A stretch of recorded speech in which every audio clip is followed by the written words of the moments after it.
Hello दोस्तों, geography of Haryana की series में आज हम जानने वाले हैं हरियाणा के बांध के बारे में। हरियाणा के अंदर कितने बांध हैं, कौन सी नदी पर कौन सा बांध बनाया गया है। तो ये भी टॉपिक हम नोट्स के थ्रू प्लस में मैप के थ्रू सीखने वाले हैं। इससे पहले हमने सीखा था हरियाणा की नदियों, और उसका भी मैंने आपको नोट्स के थ्रू और मैप के थ्रू है वो अच्छे से एक्सप्लेन करके दिखाया था। वो वीडियो अगर आपने नहीं देखी है तो आप जो है चैनल पर विजिट करके देख सकते हो। आज इस वीडियो में मैं आपके साथ में कुछ जो प्रीवियस ईयर क्वेश्चंस आए हुए हैं इसी टॉपिक पर हरियाणा के बांध के, वो भी मैं आपके साथ डिस्कस करने वाला हूँ। उसका आप आंसर कमेंट करके जरूर से बता देना, बट पहले आप ये पूरा वीडियो वॉच करना, उसके बाद आप आंसर देना। क्योंकि अगर आप वीडियो अच्छे से देख लोगे मेरे साथ तो आप इजीली उन क्वेश्चंस के आंसर भी दे दोगे। वो मैं डिस्कस करूंगा आपके साथ कौन कौन से प्रीवियस ईयर क्वेश्चन इसी टॉपिक पर आए हुए हैं ग्रुप डी ग्रुप सी के अंदर। और भी काफ़ी सारे एग्जाम हैं उनके अंदर भी आए हुए हैं। तो ये टॉपिक जो है हम अच्छे से मैप के थ्रू सीखने वाले हैं। बस आप मेरे साथ एंड तक वीडियो में बने रहना। कोई भी डाउट हो तो कमेंट कर सकते हो, या फिर मुझे व्हाट्सएप पर भी मैसेज कर सकते हो। व्हाट्सएप चैनल जो आप ज्वाइन कर सकते हो ग्रुप, लिंक आपको डिस्क्रिप्शन में मिल जाएगा। ठीक है। तो बेसिकली जो इस वीडियो के अंदर भी हम चार टॉपिक्स कवर करने वाले हैं, जैसे कि हम जानेंगे बांध, उस बांध का नाम और कौन सी नदी पर वो बना हुआ है। ठीक है। आपका सेकंड नंबर होगा उद्देश्य, यानी कि क्या उद्देश्य था उस बांध का। उसके बाद क्षेत्र, यानी कि कौन से क्षेत्र में आ रहा है, कौन से हरियाणा के कौन से डिस्ट्रिक्ट में है, कौन सी नदी पर है। इसके बाद संख्या, एक नदी यानी मतलब एक नदी पर कितने बांध है वो बनाए गए हैं हरियाणा के अंदर, तो वो हम देखने वाले हैं। ये चार टॉपिक्स हम कवर करेंगे। ठीक है। यहाँ पर मैंने नंबरिंग दे रखी है, जैसे 1 नंबर, उसके बाद सेकंड, थर्ड, फोर, 5, 6, 7, 8। ठीक है। ये हमने यहाँ पर कुछ मैंने उनके जो है पर्पज लिखे हुए हैं, भी कौन से बांध का क्या पर्पज था, क्यों बनाए गए थे।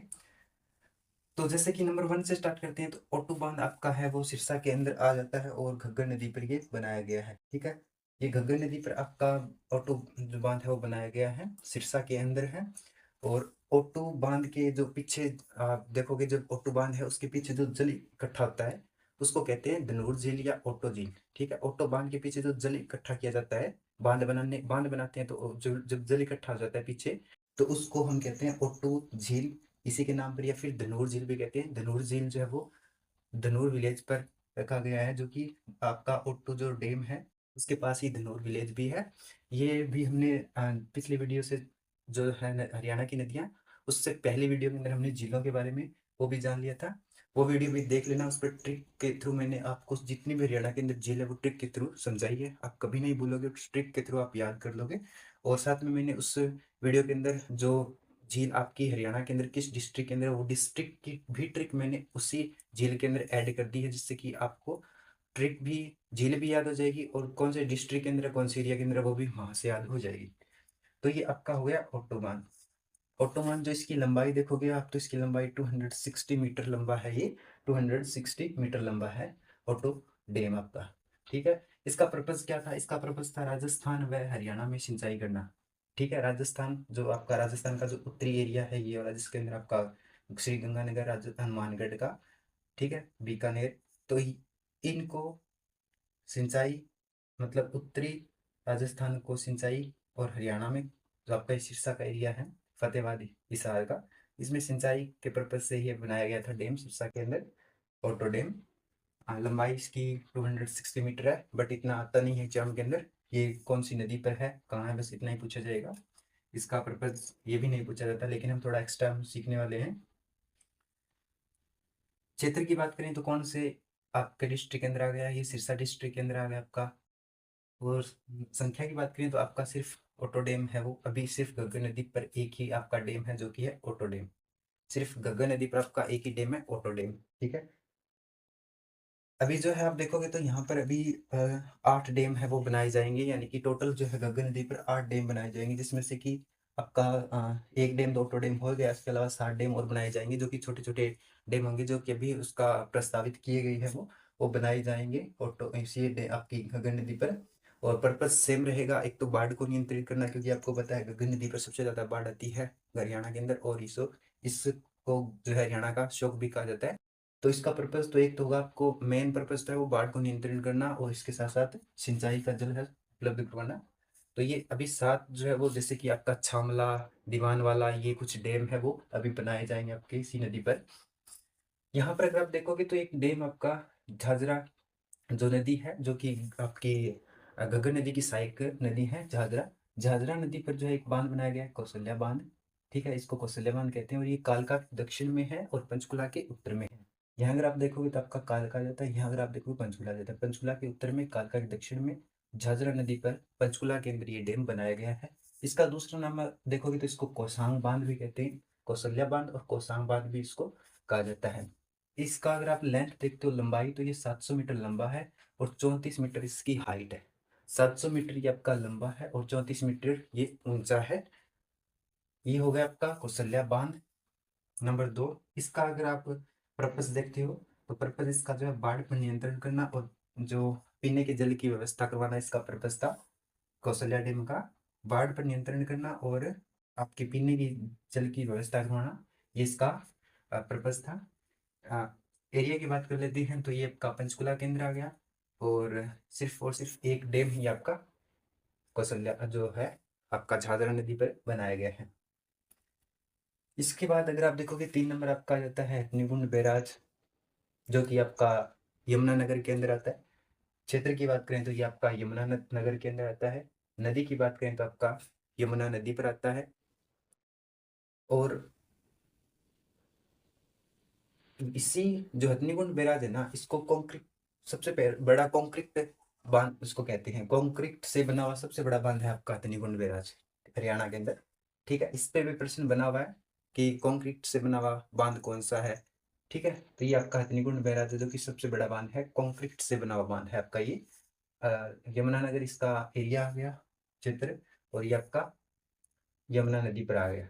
ठीक है, अगर इसका भी पर्पज यहाँ पर देखें तो इसका पर्पज भी सेम है, सिंचाई के लिए। अगर आप देखोगे जैसे कि नेक्स्ट टॉपिक जो हुआ हमारा, उसके अंदर हम बात करेंगे कि आपकी जो सिंचाई परियोजना है, जैसे कि पश्चिमी यमुना नहर, पूर्वी यमुना नहर, तो वो यहीं से ही निकाली गई है।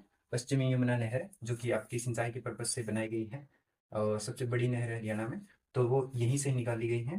तो इसका उद्देश्य है वो सिंचाई ही है, इरिगेशन है। 4 नंबर अगर आप देखो तो यहाँ पर जस्ट इसके पास ही ताजेवाला एक बांध है। ताजेवाला हथनीकुंड बैराज के जस्ट पास में ही है ताजेवाला बांध। इसका उद्देश्य भी सेम है, सिंचाई के लिए है। और इसका एरिया अगर देखो तो ये आपका इसमें यमुनानगर में आ जाता है। ठीक है, 5 नंबर आप देखोगे तो यहाँ पर खिलान वाला है वो बांध बनाया गया है। खिलान वाला बांध जो है वो किसी नदी पर नहीं बनाया गया है। ठीक है, ये मैंने यहाँ पर मेंशन कर रखा होगा। 5 नंबर देखोगे तो आप नदी पर नहीं है, वर्षा जल एकत्रित है, केवल किया जाता है। ये आपका नदी, कोई नदी नहीं है यहाँ पर, सिर्फ और सिर्फ वर्षा जल को जो है यहाँ पर इकट्ठा किया जाता है सिंचाई के लिए। तो सिर्फ इसका यही पर्पज है कि वर्षा जब होती है इस एरिया के अंदर, यमुनानगर में, तो यमुनानगर के अंदर जो वर्षा होती है उसको इकट्ठा किया जाता है सिर्फ और सिर्फ सिंचाई के पर्पज से। तो कोई नदी पर बांध नहीं है। ये भी प्रश्न अगर आप देखोगे तो आ सकता है आने वाले एग्जाम में कि कौन सा ऐसा बांध हरियाणा के अंदर जो किसी नदी पर नहीं बनाया गया है। ठीक है, ये खिलान वाला बांध है आपका। यहाँ पर हमने त्रिकुंड बैराज की जो लेंथ है वो हमने यहाँ पर डिस्कस नहीं की। तो इसकी जो लेंथ है अगर आप देखोगे तो 300 मीटर इसकी लेंथ है त्रिकुंड बैराज की। उसके बाद आपका आ जाता है आपका ओखला बांध।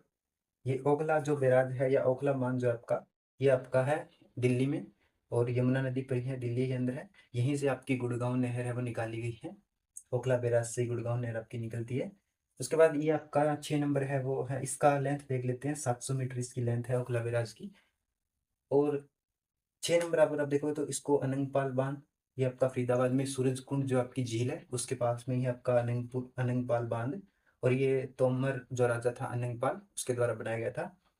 ये एक जो है हाइड्रोलिक डैम है। ठीक है, ये जो है हाइड्रोलिक डैम है, इस पर भी प्रश्न आ चुका है कि कौन सा डैम हाइड्रोलिक डैम है। तो ये आपका अनंगपाल जो डैम है, अनंगपाल बांध जो है आपका यही हाइड्रोलिक डैम है, फरीदाबाद के अंदर इसकी लोकेशन है। उसके बाद देखोगे तो आप मसानी बांध या मसानी बैराज जिसको कहते हैं, ये आपकी साहिबी नदी पर है। और एरिया की बात करें, क्षेत्र की बात करें तो आपकी रेवाड़ी के अंदर है। नदी की बात करें तो आपकी साहिबी नदी पर है। और उद्देश्य इनके भी सेम है, सिंचाई व बाढ़ को नियंत्रित करना। ये आपकी जो ओखला बैराज है वो यमुना नदी पर है, तो ये सिंचाई, यहाँ से ही आपकी यमुना नहर जो गुड़गांव नहर है वो निकाली गई है सिंचाई पर्पज के लिए। और बाढ़ को नियंत्रित करना। ठीक है, यमुना नदी में भी बाढ़ आती है आपको बताया, तो उनको नियंत्रित करना। और 8 नंबर जो है आपका मिसानी बैराज, इसका भी पर्पज सेम है, बाढ़ में नियंत्रण और सिंचाई। बाढ़ में नियंत्रण और सिंचाई, तो अगर आप देखोगे तो पर्पज इनका इतना कोई मतलब याद करने की जरूरत नहीं है, पर्पज सभी बांधों का एक ही है। सिंचाई करना या फिर बाढ़ को नियंत्रण करना। ठीक है, ये तो कॉमन है। मेन जो आपको इसके अंदर याद रखना है कि कौन सा डैम कौन सी नदी पर है, और कौन से एरिया के अंदर है, कौन से डिस्ट्रिक्ट के अंदर है, कौन सी नदी पर है, और बस इतना मेन है आपका, और कुछ नहीं है। ये आपकी जो हाइट वगैरह है, लेंथ वगैरह, ये भी नहीं पूछा जाता एग्जाम के अंदर। बस आपका बांध कौन सी नदी पर है, कौन से एरिया के अंदर है, ये पूछा जाता है। अभी हम देखेंगे प्रश्न जो आपके प्रीवियस क्वेश्चन। अब देख लेते हैं हम संख्या एक नदी पर। तो देखोगे अगर आप ऑटोबान जो है घग्गर नदी पर देखोगे, तो घग्गर नदी पर ऑटोबान है आपका, और झाझर नदी पर एक है। ठीक है। आप यमुना नदी पर अगर आप देखोगे, तो यमुना नदी पर आपका एक हथनीकुंड बैराज, एक ताजे वाला, एक आपका ओखला बांध। तो यमुना नदी के अंदर जो है तीन आपके बांध हैं, एक ओखला, एक हथनीकुंड और एक ताजे वाला। साहिबी नदी है, उस पर भी सिर्फ एक है आपका मसानी बैराज। और अनंगपाल आपका है, ये सूरजकुंड के पास फरीदाबाद के अंदर इसकी लोकेशन है। तो ये कुछ डैम थे हरियाणा के अंदर। कोई इतना बड़ा टॉपिक नहीं है, सिर्फ आपके कुछ ही डैम है, जैसे यहाँ पर मेंशन भी करके मैंने। तो ये 8 डैम है टोटल, बस इतने ही है। अब आपको जो कुछ प्रीवियस क्वेश्चन आए हैं वो उनके बारे में बता देता हूँ। आप कमेंट करके बता देना। तो अब जैसे कि मैं अभी यहाँ पर बताऊंगा, तो आपको एक प्रीवियस क्वेश्चन आया हुआ है ग्रुप डी 2023 के अंदर आया हुआ है। ये इसमें पूछा गया कि ऑटोबान हरियाणा में किस नदी पर है। सिंपल ऐसे पूछा जाएगा, ऑटोबान किस नदी पर है हरियाणा के अंदर, आप कमेंट करके जरूर बता देना। ठीक है। और जैसे कि आपका एक प्रश्न आया हुआ है टीजीटी के अंदर, निम्नलिखित में से किस जिले में अनंगपुर बांध स्थित है। ये आप बता देना, आपको मैंने बता दिया है, अच्छे से पढ़ा दिए हैं। एक प्रश्न आपका एचएसएससी पाइप फिटर के अंदर आया हुआ है कि हरियाणा में हथनीकुंड बैराज कौन सी नदी पर है। सिंपल से है, 2021 के अंदर। एक प्रश्न आपका फिर से आया हुआ है कि निम्न में से कौन सा बैराज यमुना नदी पर बनाया गया है। ये भी 2021 के अंदर आया हुआ है। एक प्रश्न आपका ग्रुप डी के अंदर आया हुआ है कि अनंगपुर बांध को खालिस्तान बांध भी कहा जाता है। तो इसको हाइड्रोलिक बांध यानी हाइड्रोलिक ग्रेविटी बांध कहते हैं इसको, ग्रेविटी हाइड्रोलिक बांध भी इसको कहते हैं अनंगपुर, जो अनंगपाल आपका बांध है इसको। इस प्रकार से प्रश्न आए हुए हैं। वैसे तो काफी सारे प्रश्न हैं इसके अंदर, लेकिन मैं आपको जो मेन मेन जो प्रश्न आए हुए हैं उसके बारे में बता रहा हूँ। अब फिर से यही प्रश्न आया हुआ है कि हरियाणा में कौन सा बांध हाइड्रोलिक इंजीनियरिंग का एक आश्चर्य और गुरुत्वाकर्षण बांध संरचना है। तो वो आपका अनंतपुर हो गया, हाइड्रोलिक वही है। और सबसे बड़ा कंक्रीट बांध अगर आप देखिए तो आपका अग्निकुंड बैराज है। ठीक है। सो इस प्रकार के कुछ प्रश्न आए हुए हैं प्रीवियस ईयर क्वेश्चन के अंदर। तो इस टॉपिक से इतना मतलब डिफिकल्ट नहीं आते हैं कोई क्वेश्चन, बस सिंपल आपको ये पता होना चाहिए कि कौन सी नदी पर कौन सा बांध हुआ है, बांध बना हुआ है।